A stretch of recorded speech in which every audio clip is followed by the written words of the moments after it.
અંકલેશ્વર શહેરમાં પ્રેમ પ્રકરણને લઈને એક ચોંકાવનારી હત્યાની ઘટના સામે આવી। જૂના બોરભાઠા ગામ નજીક આવેલા ખેતરમાંથી રિક્ષા ચાલકનો ગળું કાપેલી હાલતમાં મૃતદેહ મળી આવ્યો। પોલીસે ગણતરીના કલાકોમાં હત્યાનો ભેદ ઉકેલ્યો છે। મૃતક રિક્ષા ચાલક ઘરે પરત ન ફરતા તેમની પત્નીએ ફરિયાદ નોંધાવી હતી। ત્યારબાદ રિક્ષા ચાલકનો મૃતદેહ મળી આવ્યો। તપાસ દરમિયાન સામે આવ્યું કે મૃતક રિક્ષા ચાલકની પ્રેમિકા અને તેના હાલના પ્રેમીએ મળી રિક્ષા ચાલકને મોતને ઘાટ ઉતાર્યો છે। મૃતકની પત્નીએ જણાવ્યું કે તેના પતિને એક મહિલા સાથે છેલ્લા 8 વર્ષથી પ્રેમ સંબંધ હતો, જેને લઈને ઘરમાં પણ વારંવાર ઝઘડા થતા હતા। તપાસમાં સામે આવ્યું કે મૃતકની પ્રેમિકા તેના હાલના પ્રેમીએ મળીને હત્યાની સાજિશ રચી હતી। આની વાઇફને જણાવ્યું કે આનો જે અફેર છે આ એક જ્યોતિબેન સાથે છે જે વિડો છે અને આને શક છે કે આની જે મર્ડર થયો છે આમાં જ્યોતિબેનનો કોઈ રોલ છે। પછી જ્યોતિબેનને પૂછપરછ કરતા જ્યોતિબેન જણાવ્યું કે જ્યોતિબેનને સંજયભાઈના સાથે મળીને આ જે આપણે જે વિક્ટિમ છે મુકેશભાઈનું મર્ડર કરેલ છે। જૂનાગઢમાં મેંદરડા સાસણ રોડ પર ભારે ટ્રાફિક જામની સ્થિતિ સર્જાઈ। નાની ખોડિયાર પાસે એક ટ્રકનું ડીઝલ પૂરું થઈ જતા ટ્રક રસ્તાની વચ્ચે જ બંધ પડી ગયો, જેના કારણે આખો રસ્તો બ્લોક થઈ ગયો। રસ્તો બંધ થતા બંને બાજુ વાહનોની કતારો લાગી। બીજી તરફ રોડનું કામ ચાલુ હોવાથી વાહનોની અવરજવર વધુ મુશ્કેલ બની। ટ્રાફિક જામના કારણે આશરે 2 કિલોમીટર સુધી વાહનોની લાઈન લાગી હતી અને મુસાફરોને ભારે હાલાકીનો સામનો કરવો પડ્યો। તો જૂનાગઢમાં મેંદરડા સાસણ રોડ પર આ ભારે ટ્રાફિક જામના દ્રશ્યો તમે જોઈ શકો છો કે અહીંયા ડીઝલ પૂરું થઈ ગયું એટલે ટ્રકો રસ્તાની વચ્ચે જ બંધ થઈ ગયા અને પછી વાહનોના થપ્પા લાગવા લાગ્યા। આ સ્થિતિ છે। અહીંયા ડીઝલ મળતું નથી। જૂનાગઢ અને ગીર સોમનાથના અનેક વિસ્તારોમાં આ સ્થિતિ છે। અમદાવાદમાં રિક્ષા ચાલકો દ્વારા સ્વયંભૂ રીતે ભાડામાં વધારો કરાયો છે। સરકાર દ્વારા નક્કી કરાયેલા નિયમ પ્રમાણે 1 કિલોમીટરનું ભાડું 15 રૂપિયા અને મિનિમમ ભાડું 20 રૂપિયા છે, પરંતુ રિક્ષા ચાલકોએ સ્વયંભૂ રીતે 1 કિલોમીટર માટે 20 રૂપિયા અને મિનિમમ ભાડું 30 રૂપિયા જેટલો વધારો કર્યો। રિક્ષા ચાલકોનું કહેવું છે કે વધતી મોંઘવારી અને ખર્ચને કારણે વારંવાર રજૂઆત છતાં સરકાર દ્વારા કોઈ કાર્યવાહી થતી નથી, જેના કારણે આ નિર્ણય લેવાયો છે। છેલ્લા 1.5 મહિનાથી સતત રજૂઆત કરવામાં આવી છે। જોવા જઈએ તો ટ્રાન્સપોર્ટ કમિશનર સાહેબના ત્યાં 3 થી 4 વખત ગયા છીએ, આવેદનપત્ર આપ્યું છે, રૂબરૂ રજૂઆત કરવામાં આવી છે। સામે વારંવાર સીએનજી ગેસનો ભાવ વધી રહ્યો છે। જોવા જઈએ આ મહિનામાં 2 વખત વધ્યા અને ગયા મહિને પણ વધ્યો, 3 વખત ભાવ વધ્યો, તો 6 થી 8 રૂપિયાનો જે ભાવ વધારો પર કિલો પર થયો તો આ બી માર છે। એક બાજુ મોંઘવારીએ માજા મૂકી છે, દરેક ચીજ વસ્તુના અત્યારે ભાવ વધી ગયા, પેટ્રોલ, ડીઝલ, દૂધ, તો આ બધી બોજ ડ્રાઈવર ઉપર આવી રહ્યો છે। એટલે ના છૂટકે વારંવાર રજૂઆત કરવા છતાં નિર્ણય સરકાર દ્વારા લેવામાં ના આવતા અમે આપમેળે જાહેર કર્યું છે। રાજકોટની સોની બજારમાં આવેલી દેરા શેરીમાં કોમ્પ્લેક્સમાં એક દુકાનમાં લાગેલી આગમાં સિલિન્ડર બ્લાસ્ટનો વિડીયો સામે આવ્યો। એસીમાં શોર્ટ સર્કિટ થયા બાદ આગ અગાસી સુધી પહોંચી ગઈ। આગ ગેસના સિલિન્ડર સુધી પહોંચતા બ્લાસ્ટ થયો હતો। ગેસ સિલિન્ડરની બ્લાસ્ટની ઘટનાનો એક લાઈવ વિડીયો પણ સામે આવ્યો। દુકાનના સંચાલકો દ્વારા આગની ઘટના બાદ પેઢી બંધ કરી દેવાઈ। કોમ્પ્લેક્સમાં ગેસના બાટલા ક્યાંથી આવ્યા આ અંગે પોલીસ દ્વારા તપાસ થઈ રહી છે। ગેસનો બાટલો કોમર્શિયલ હતો કે રેસિડેન્શિયલ તેની પણ તપાસ થશે।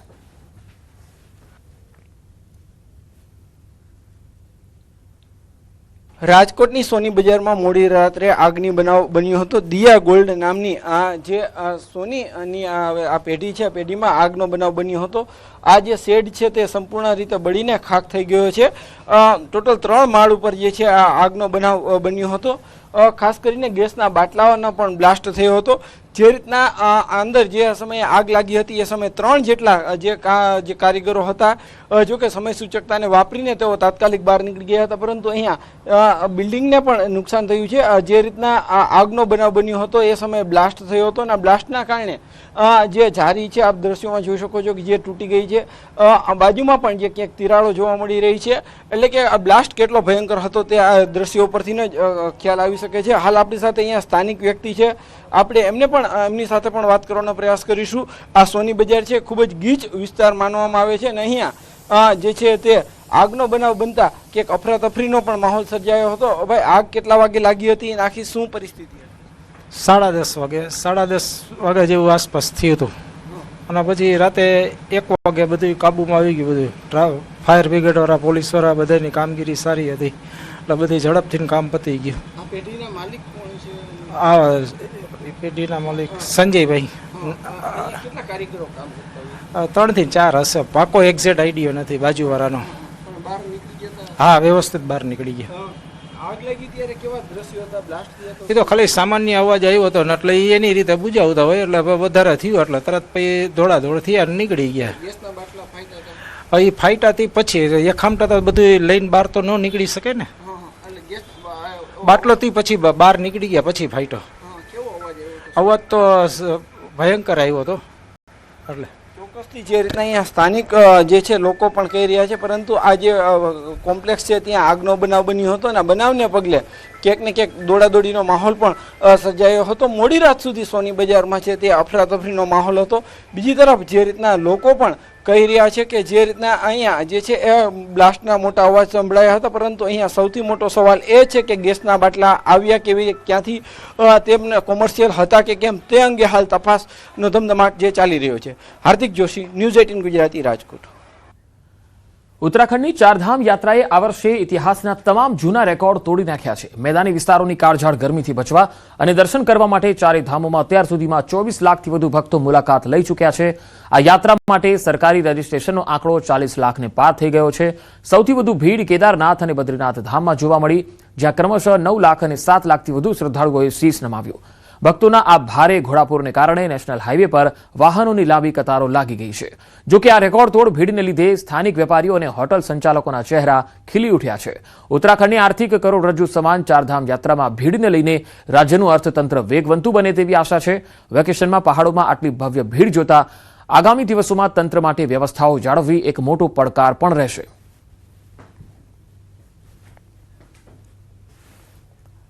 સુરતમાં જૈન સમાજ દ્વારા સાધુ સાધ્વીઓની સુરક્ષા માટે કડક કાયદાની માંગ સાથે વિશાળ મૌન રેલી યોજાઈ.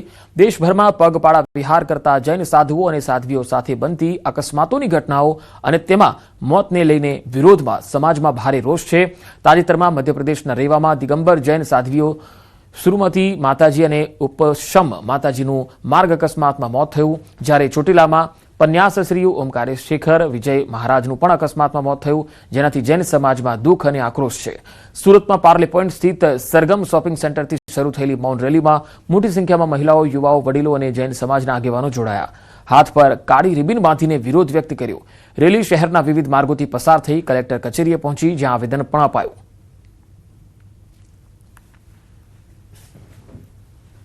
સમાજના સંતો, મહંતો અને સાધ્વીજીઓ જે નિર્ગ્રંથ રૂપે જે એક ટાઈમ જમે અને 320 દિવસ તો લગભગ ઉપવાસ કરતા હોય છે, એવા લોકોને પગપાળે ચાલતાને હત્યા કરવામાં આવે છે ઇરાદાપૂર્વક, વારંવાર દર વર્ષે ક્યાં ને ક્યાં થતી હોય છે. એના વિરોધમાં અમારે આ રેલી કરવામાં આવ્યું છે.